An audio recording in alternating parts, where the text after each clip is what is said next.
ഇപ്പോൾ മന്ത്രി ജോർജ് കുര്യൻ നമുക്കൊപ്പം ഉണ്ട്. അവസ്ഥയല്ലേ, ശമ്പളം കൊടുക്കാൻ പറ്റാത്തത് പിന്നോക്കാവസ്ഥയല്ലേ, റേഷൻ വിതരണം ചെയ്യാൻ പറ്റാത്തത് അതിനുള്ള പ്രതിസന്ധി വരുന്നത് പിന്നോക്കാവസ്ഥയല്ലേ. അത് പ്രതിസന്ധി എന്ത് പാടുപെട്ടാൽ പരിഹരിച്ചതെന്ന് നമുക്കറിയാം. എന്തെല്ലാം തിരികട കാണിച്ചാണ് രക്ഷപ്പെട്ടതെന്നറിയാം അവർക്കൊരു ഇത് കൊടുക്കാൻ വേണ്ടി. അപ്പോൾ അതുകൊണ്ട് അത് തുറന്ന് പറയണം.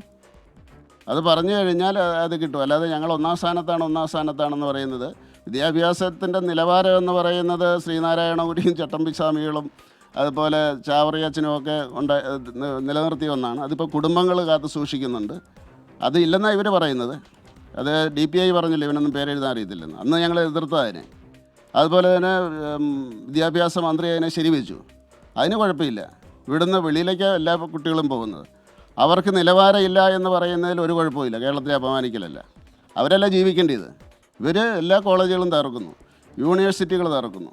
അതുകൊണ്ട് കേന്ദ്രം സാമ്പത്തികമായിട്ട് തകർന്നിരിക്കുന്നു, ഞങ്ങൾക്ക് സാമ്പത്തികമായിട്ട് കൂടുതൽ സഹായം വേണം എന്ന് പറയട്ടെ ഈ നമ്മുടെ ഫിനാൻസ് കമ്മീഷനോട്. ശരി, കേരളം യാഥാർത്ഥ്യം തുറന്നു പറയാൻ തയ്യാറാകണം, എങ്കിൽ ആവശ്യമായ നടപടികൾ കേന്ദ്രത്തിൻ്റെ ഭാഗത്തു നിന്നും ഉണ്ടാകും എന്നാണ് കേന്ദ്രമന്ത്രി ജോർജ് കുര്യൻ വ്യക്തമാക്കുന്നത്.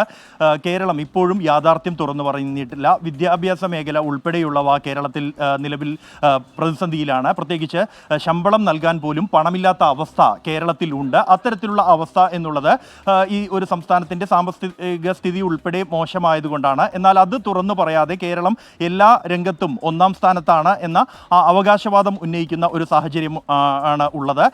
എന്നാൽ യാഥാർത്ഥ്യം തുറന്നു പറഞ്ഞ് മോശം അവസ്ഥയിലുള്ള കാര്യങ്ങൾ അത് യാഥാർത്ഥ്യത്തോടെ തന്നെ തുറന്നു പറഞ്ഞ് ധനകാര്യ കമ്മീഷനോട് സഹായം ആവശ്യപ്പെടുകയാണ് എങ്കിൽ അത് കേന്ദ്ര സർക്കാർ പരിശോധിച്ച് ഉചിതമായ നടപടിയെടുക്കും എന്നാണ് കേന്ദ്രമന്ത്രി ജോർജ് കുര്യൻ വ്യക്തമാക്കുന്നത്. കഴിഞ്ഞ ദിവസം അദ്ദേഹം നടത്തിയ ബജറ്റുമായി ബന്ധപ്പെട്ട് നടത്തിയ പരാമർശങ്ങൾ അത് കേരളത്തിൽ കോൺഗ്രസും ഇടത് പാർട്ടികളും വലിയ വിവാദമാക്കുകയും കേരളത്തെ അവഹേളിച്ചു അദ്ദേഹം എന്ന് ആരോപിക്കുകയും ചെയ്ത ഒരു പശ്ചാത്തലത്തിലാണ് ഈ വിഷയത്തിൽ അദ്ദേഹം താൻ എന്താണ് ഉദ്ദേശിച്ചത് എന്ന കാര്യം വിശദീകരിക്കുന്നത്.